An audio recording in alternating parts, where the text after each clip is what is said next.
What's up? This is Critical Point Reviews, and as you see, my co-host Leroy is not here today.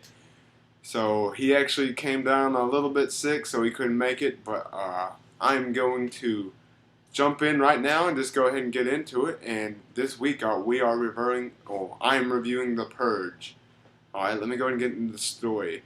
It is set into the future. I want to say distant 2022 is when it was set, and you had basically a family, of course, set in the future, and they lived in a nicer neighborhood, I would say, pretty nice, in fact. And there's this thing that happens one day a year, to where the government and everything completely shuts down.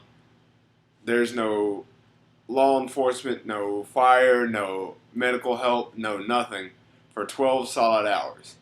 And it's called The Purge. And, sorry.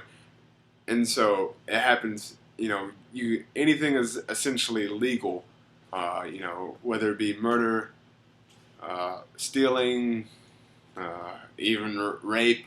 It's crazy, but they said this, and so that's legal for 20 or 12 hours.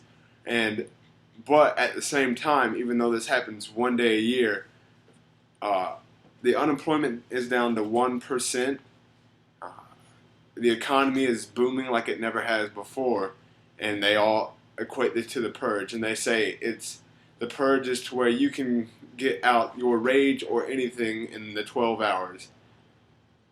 And so you essentially have, as the trailers have already kind of spoiled, it's not necessarily a spoiler, but at the family, you have Ethan Hawke, Lana Headey from Game of Thrones, Ethan Hawke from Sinister. Sorry about the phone ring.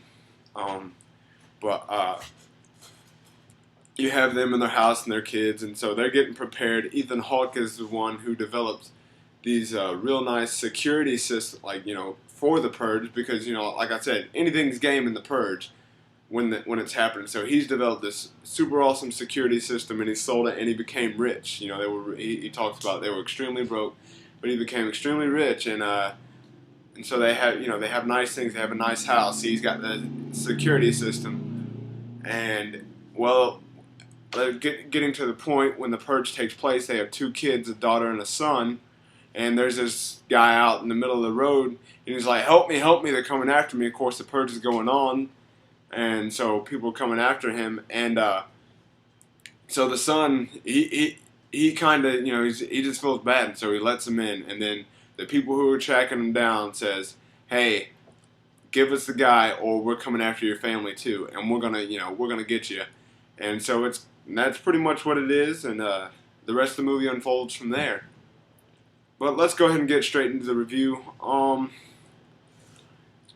The Purge. I actually found it was quite enjoyable, but it was also a mess at the same time. There were a lot of it was really it really kind of gave you an old 1, 2, 3 with its message, because it just kept hitting you so hard. Whether it was it kind of played on,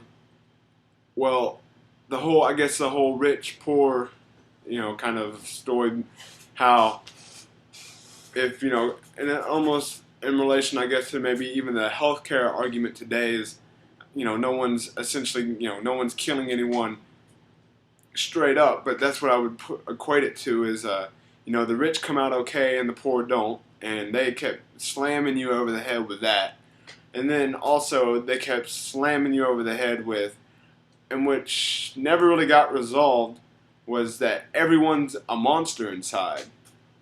And those were two messages, and that even at the same time, while it kind of had it, not getting into politics. Sorry about that, had a quick interruption there. But like I was saying, it had its two main messages, and then, like I said, not getting into politics, nothing about it.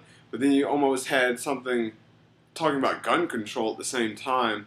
It was they were taking different messages, so I guess it didn't necessarily stand on a certain political standpoint, but it was a very political movie with its messages, whether it be on gun control, a metaphorical stance. It's what I'm relating it to is the kind of the healthcare and how the poor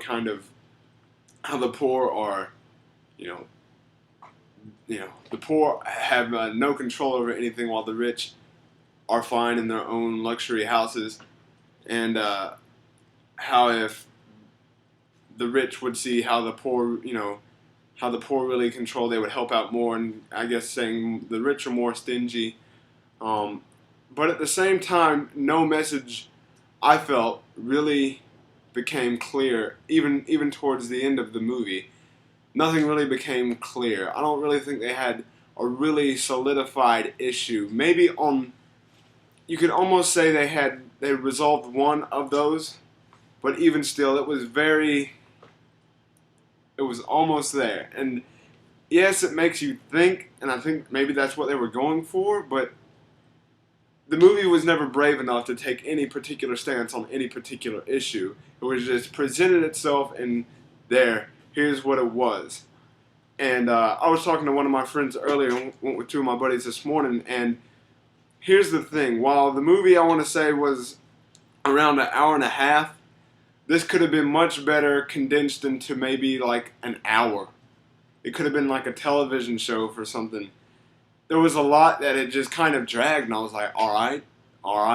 I mean, there's no reason to take so long for this, and I was like, okay, let's speed it up. And then it kind of did, and it became more of a, I'm not going to say anything, but let's just say this movie's not really horror. It's kind of a thriller action movie, and when it got to those parts, it was cool, but we've seen it better in other movies. Now, I'm not going to say I didn't enjoy myself, because some of it was pretty enjoying, but it did more become an action movie towards the very end.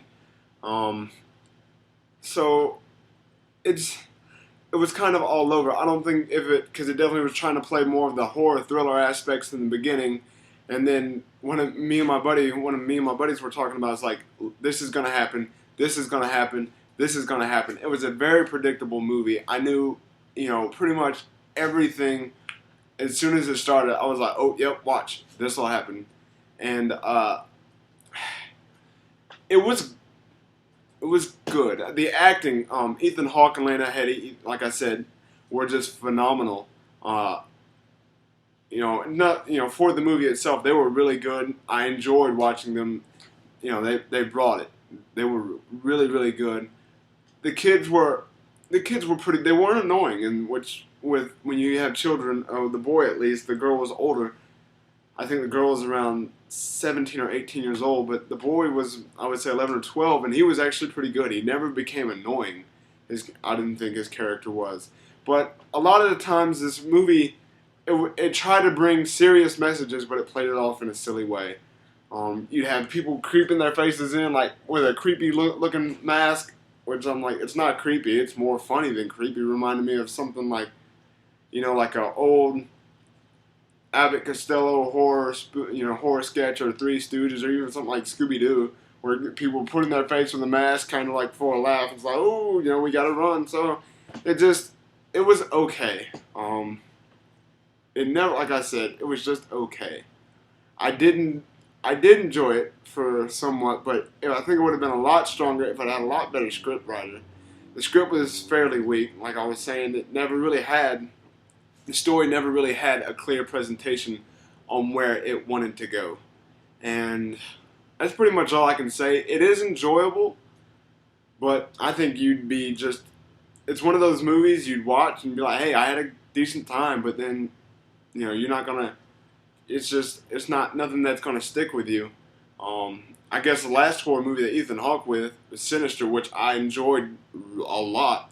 And that's one of those movies that I can remember. And, it's not necessarily, it could have been a lot worse, but it could have been a lot better. So I'm going to go ahead and wrap this up, and I will give The Purge a 2.5 plus. It's definitely I think you'd enjoy it, but it could have been a lot better. So, but that's my review. Next week we will have a Man of Steel review up, probably around, I would say, sorry about that, probably around 11:30 to 12 that Thursday night, June 13th. We will have I have an early showing for Man of Steel, and Leroy is having a showing on Friday. So we will post 2 separate reviews up of that. So stay tuned for that, and please subscribe. We were thinking about doing another segment today, but as you can see, Leroy's not here. So we may have that up next week. So please subscribe. Right now we're up to 2. Yay! But thank you. All right, this was Critical Point Reviews.